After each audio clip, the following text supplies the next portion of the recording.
Welcome to SP Shukla educate channel. अगर आप हमारे चैनल से फर्स्ट टाइम आए हैं तो इस चैनल को सब्सक्राइब करना और बेल बटन पे क्लिक करना ना भूलें, जिससे हमारे सारे इम्पोर्टेंट वीडियोस आप तक पहुंच। देखिए मित्रों, आपको बता देना चाहेंगे, एक हमने सीरीज स्टार्ट किया है 30 प्रैक्टिस सेट का। 30 प्रैक्टिस सेट के लिए एक मैंने सीरीज स्टार्ट किया है, उसका ये पार्ट नंबर 14 है। अगर इसके पहले के 13 पार्ट्स आपने नहीं देखा है मित्र, तो आप वीडियो के डिस्क्रिप्शन बॉक्स में प्लेलिस्ट की लिस्ट दिया हुआ है लिंक, वहां से जाके वॉच कर लीजिए। ये सारे पार्ट्स आप कंप्लीट देखने के बाद आपको 100% गारंटी दे रहा हूं, कोई भी एग्जामिनेशंस की आप तैयारी कर रहे हो जहाँ पे हिंदी आएगी 100% सफलता मिलेगी, ये हमारी गारंटी है। सेम टू सेम क्वेश्चंस आपको मिलेंगे, चाहे आप यूपी पुलिस के स्टूडेंट हों, लेखपाल के स्टूडेंट हों, या एसआई के, या एमपी एसआई हों, या राजस्थान एसआई का। तो आइए पार्ट नंबर 14 स्टार्ट करते हैं। इससे पहले मित्र, अगर आप चैनल पर नए हैं तो चैनल को सब्सक्राइब और बेल आइकन को प्रेस ज़रूर कर लीजिए, जिससे जो भी नोटिफिकेशन हो वो आपको मिलता रहे। और एक रिक्वेस्ट करना चाहूँगा आपसे, अगर वीडियो आपको अच्छा लगे तो वीडियो को लाइक ज़रूर किया करिए। आपका लाइक एक मोटिवेशन देता है और ये समझ में आता है किसका पार्ट हमें अपलोड करना चाहिए या नहीं करना चाहिए। तो ये आपके ऊपर डिपेंड करता है मित्र। अगर वीडियो अच्छा लगे तो लाइक ज़रूर किया करिए, लाइक करने से आपका एक भी रुपए का नुकसान नहीं होगा। चलिए स्टार्ट करते हैं। पहला क्वेश्चन दिख रहा है, हिंदी का प्रथम व्याकरण लिखने वाले विद्वान हैं। ज़्यादातर लोगों को कहना होता है कि कामता प्रसाद गुरुजी हैं, ठीक है, लेकिन इसका जो सही ऑप्शन होगा वो होगा ए, जेसुआ केटलर। जेसुआ केटलर जी के बारे में बताना चाहूँगा। जैसे कि विद्वानों का मत है कि जो जेसुआ केटलर थे, ये हिंदी की जो इनकी बुक थी हिंदी ग्रामर की, वो प्रकाशित हुई थी। कब प्रकाशित हुई थी मित्रों? 1698 ईस्वी में। कब? 1698 ईस्वी, यानी 1698 ईस्वी में जेसुआ केटलर की व्याकरण जो है प्रमाणित हुई थी और प्रकाशित हुई थी, यानी हिंदी का प्रथम व्याकरण ग्रंथ, इसीलिए इन्हीं को माना जाना चाहिए, जेसुआ केटलर। अगर आपको ऑप्शंस में जेसुआ केटलर नहीं रहता तब आप कामता प्रसाद गुरुजी मान सकते हैं। समझ में आया कि नहीं? यानी अगर आपसे पूछा जाएगा कि हिंदी का प्रथम व्याकरण लिखने वाले विद्वान कौन हैं, तो वो हैं जेसुआ केटलर, 1698 ईस्वी। सेकेंड क्वेश्चन की बात करें, हिंदी भाषा में वचन कितने प्रकार के होते हैं? तो हिंदी भाषा में वचन के दो भेद होते हैं, एक वचन और होता है बहुवचन। एक वचन और बहुवचन। संस्कृत व्याकरण यही हम पढ़ेंगे तो वहाँ पे 3 हो जाता है, एक वचन और द्विवचन भी वहाँ पे जोड़ दिया जाता है। कौन सा वचन? द्विवचन भी मित्रों जोड़ दिया जाता है। आइए आगे बढ़ते हैं। इसके बाद क्वेश्चन नंबर 3। क्वेश्चन नंबर 3 भी काफ़ी इंपॉर्टेंट अच्छा क्वेश्चन है। लिंग की दृष्टि से दही का भेद बताना है मित्रों। कई बार ये क्वेश्चन पूछा जाता है कि लिंग की दृष्टि से दही क्या है। तो आपको बता देना चाहेंगे, कुछ वर्ड्स ऐसे होते हैं जैसे हम बात करें मोती, पानी आदि, ये जो द्रव्यवाचक संज्ञाएं होती हैं या द्रव्यवाचक जो संज्ञा हैं, ये ऑलवेज हमेशा पुल्लिंग ही होती हैं। इसमें आप कभी कंफ्यूज मत होया करिए। पुल्लिंग पूछा जाता है, मोती का पूछ लेता है, पानी का पूछता है, तो ये सभी क्या होते हैं मित्रों? पुल्लिंग होते हैं। बाकी मैंने आपको याद होना चाहिए, मैं इसको याद करने का ट्रिक बताया था, साला और साली जोड़िए। साला और साली जोड़ के भी हम निकाल सकते थे कि इसमें कौन सी लिंग होनी चाहिए। अगर देखिए मित्रों, अब बात करेंगे हम क्वेश्चन नंबर 4 की तरफ बढ़ते हैं। अच्छा क्वेश्चन है। अक्सर देखने को मिलता है कि तल्लीन शब्द में सही उपसर्ग का विच्छेद करिए। तल्लीन में सही उपसर्ग का विच्छेद करना है। उपसर्ग का विच्छेद आप लोग समझने लगते हो, यार ये कैसे? संधि का विच्छेद तो पढ़ा था, उपसर्ग का विच्छेद पूछ रहा है, तो इसमें आपको बहुत ज़्यादा कंफ्यूज होने की ज़रूरत नहीं है। उपसर्ग भी जो होते हैं ये एक तरीके से देखा जाए तो संधि के ही पार्ट होते हैं, ठीक है मित्र। तो तल्लीन में कौन सा उपसर्ग है, यानी जब उपसर्ग का विच्छेद करेंगे तो क्या हो जाएगा? तत् धन लीन हो जाएगा। क्या हो जाएगा? तत् धन लीन। और इसमें कौन सा उपसर्ग है? आप तो पता ही है, तत्, इसमें क्या हो जाएगा? उपसर्ग हो जाएगा। तत् क्या हो जाएगा? उपसर्ग। अगर उपसर्ग पूछता तब एक क्वेश्चन जान लेते हैं। दूसरा क्वेश्चन इसी से निकाल लेते हैं। आपसे पूछा जा सकता है कि कौन सी संधि है, तो तत् धन लीन आ रहा है, यानी व्यंजन के साथ व्यंजन का मेल होता है, तो क्या होता है? ये व्यंजन संधि हो जाता है। इसमें कौन सी संधि है? व्यंजन संधि है। ये भी आपका एक क्वेश्चन तैयार हो जाना चाहिए। आगे बढ़ते हैं क्वेश्चन नंबर 5 की तरफ। क्वेश्चन नंबर 5 क्या कह रहा है कि कारक के कितने भेद होते हैं। तो मित्र आपको पता है कारक के कितने भेद होते हैं, किसके आधार पर कारक निकाले जाते हैं। जो संज्ञा या सर्वनाम का वाक्य के अन्य पदों विशेषतः क्रिया से जो संबंध होता है उसे कारक कहते हैं। हिंदी में कारकों की संख्या 8 मानी जाती है, यानी ऑप्शन सही हो जाएगा डी। 8 कौन कौन से होते हैं? कर्ता, कर्म, करण, संप्रदान, अपादान, संबंध, अधिकरण तथा संबोधन। क्वेश्चन नंबर 6 है, निम्न में शुद्ध रूप में कौन सा है, यानी इसमें से देखना है कि शुद्ध रूप कौन सा लिखा हुआ है। हतोत्साह ये तो हो नहीं सकता, गलत है। हतोत्साहित ये सही लग रहा है। हतोत्साह ये नहीं हो सकता, हतोत्साह ये नहीं हो सकता, यानी ऑप्शन सही होगा क्वेश्चन नंबर 6 का बी, हतोत्साहित।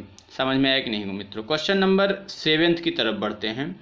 निम्नलिखित शब्द युग्मों में असंगत युग्म है। असंगत यानी जो शब्द युग्म दिया है उसमें ये भेद नहीं कर पा रहा है, असंगत है, उसको देखते हैं। तो असंगत जैसे गोबर, गोबर क्या है? तद्भव दिया है, बिल्कुल गोबर तद्भव होता है। नाक क्या है? रूढ़। रूढ़ क्या होता है मित्रों? रूढ़ी का अर्थ है परंपरा। रूढ़ शब्द के खंडों का पृथक कोई अर्थ नहीं होता। जो शब्द स्पष्टतः किन्हीं 2 या 2 से अधिक सार्थक खंडों में मेल से बने हों और किसी विशेष व्यक्तियों वस्तुओं के लिए रूढ़ न हो, उन्हें क्या कह दिया जाता है? यौगिक शब्द। जैसे दिख रहा है कमल नयन। कमल नयन यानी अब क्या हो रहा है? कमल और नयन 2 सार्थक खंड हैं, लेकिन यह एक व्यक्ति विशेष अर्थात किसके लिए प्रयोग को होता है? विष्णु भगवान के लिए प्रयोग होता है।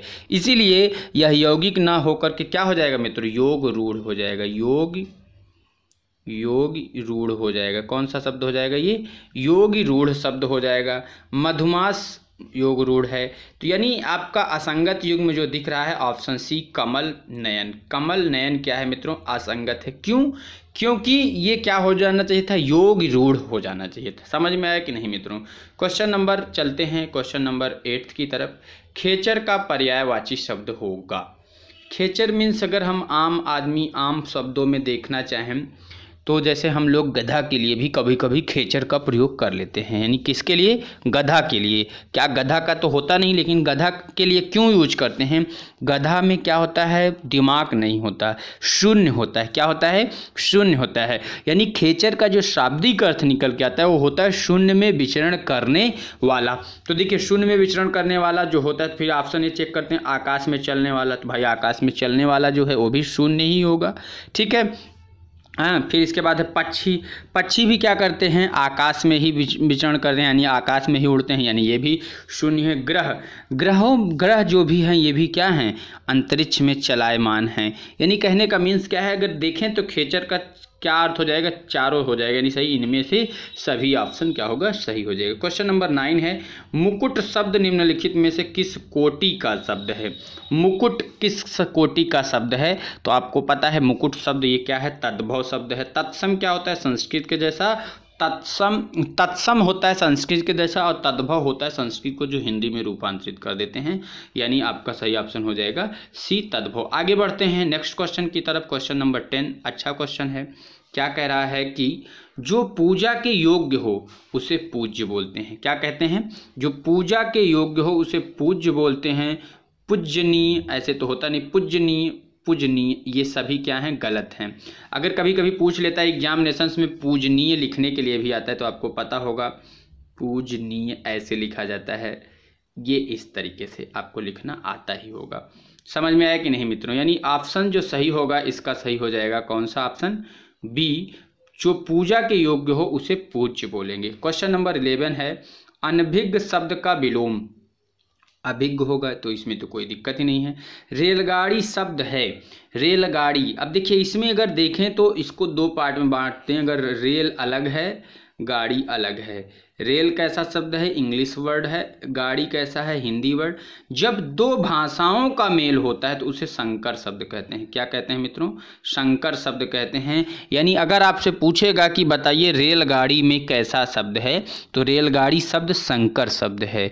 यहाँ 2 शब्दों रेल जो कि अंग्रेजी भाषा का है तथा गाड़ी जो हिंदी शब्द है को संयुक्त करके बनाया गया, अर्थात रेलगाड़ी में पूछेगा कि कौन सा शब्द है, तो रेलगाड़ी ये कैसा शब्द है, संकर शब्द है।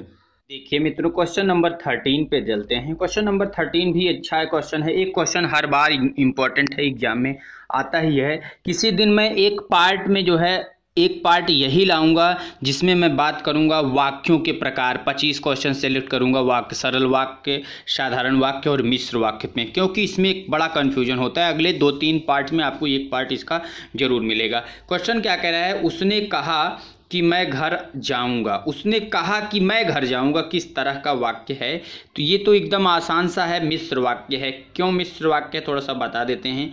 सरल वाक्य क्या होता है, एकदम साधारण वाक्य जो होते हैं सरल वाक्य होते हैं। संयुक्त वाक्य क्या होता है, जब दो साधारण वाक्यों को मिला दिया जाता है। और मिश्र वाक्य क्या होता है, जब दो साधारण वाक्यों को मिलाने के साथ साथ उसमें कुछ न कुछ कंडीशन मिला। कि मैं घर जाऊंगा, यहाँ के की क्या आ रहा है, जैसे आपको दिख रहा है ना, की आ रहा है, तो की से क्या हो गया, ये आपका मिश्र वाक्य बन गया। यानी मिश्र वाक्य वह वाक्य है जिसमें एक उपवाक्य स्वतंत्र होता है और एक या एक से अधिक आश्रित उपवाक्य होते हैं, उसे क्या कहते हैं, मिश्र वाक्य कहते हैं। क्वेश्चन नंबर 14 की तरफ बढ़ें। निम्नलिखित शब्दों में शुद्ध शब्द बताइए। शुद्ध शब्द की बात करनी है। जिजीविका, ये तो गलत है। जिजीविषा, बिल्कुल ये ऑप्शन क्या है, सही है। जिजीविषा या जिजीविका जो आप पढ़ सकते हैं, पढ़िए। जिजीविका मीन्स होता क्या है मित्रों, अगर आपको बता दें तो इसका अर्थ होता है जीने की इच्छा, यानी ऑप्शन सही होगा बी। समझ में आया कि नहीं। चलिए आगे बढ़ते हैं क्वेश्चन नंबर 15 की तरफ। क्वेश्चन नंबर 15 क्या कह रहा है कि सघ स्नातः, सघ स्नातः शब्द निम्नलिखित में से किस वाक्यांश पर लागू होता है। यानी जिसने अभी अभी स्नान किया हो उसे सघ स्नान कहते हैं। जैसे प्रयाग में अब स्नान शुरू होने वाला है। तो आगे बढ़ते हैं क्वेश्चन नंबर 16 की तरफ। उबटन शब्द का तत्सम शब्द बताइए। उबटन, जैसे कि देखिए हम लोग जब छोटे छोटे बच्चे होते थे तो माँ हमारी क्या करती थी, उबटन करती थी, तेल लगाती थी। तो इसका क्या पूछ रहा है, तत्सम शब्द पूछ रहा है। इसका तत्सम हो जाएगा ऊर्ध्वतन। ऊर्ध्वतन इंपॉर्टेंट है मित्रों। देखिए मित्रों, इसके बाद नेक्स्ट क्वेश्चन की बात करें। पांडव शब्द में कैसा प्रत्यय है। प्रत्यय आपको बताया गया है कि वैसे देखा जाए तो प्रत्यय के हमने बहुत अच्छे से वीडियो बनाए हुए हैं। अगर आपने नहीं देखा है तो आप देख लीजिएगा, वहाँ से आपके सारे कन्फ्यूजन दूर हो जाएंगे। फिर भी मैं आपको बता देता हूँ। कदंत, तद्धित और स्त्री प्रत्यय दिया है। इसमें से हम अगर देखें तो क्या हो जाएगा, पांडव।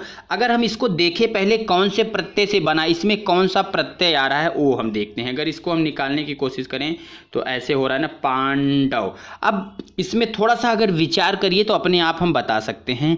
आपको अगर वहाँ से याद हो मित्र, हमने बताया है कि पांड क्या है, एक संज्ञा है। संज्ञा सर्वनाम एवं विशेषण के अंत में लगने वाले प्रत्यय को तद्धित प्रत्यय कहते हैं। तो पांडव शब्द पांड में क्या लगा है, आ जुड़ा है, आ प्रत्यय जुड़ा है, यानी ये क्या हो जाएगा आपका तद्धित प्रत्यय हो जाएगा। समझ में आया कि नहीं मित्रों, कौन सा प्रत्यय, तद्धित प्रत्यय।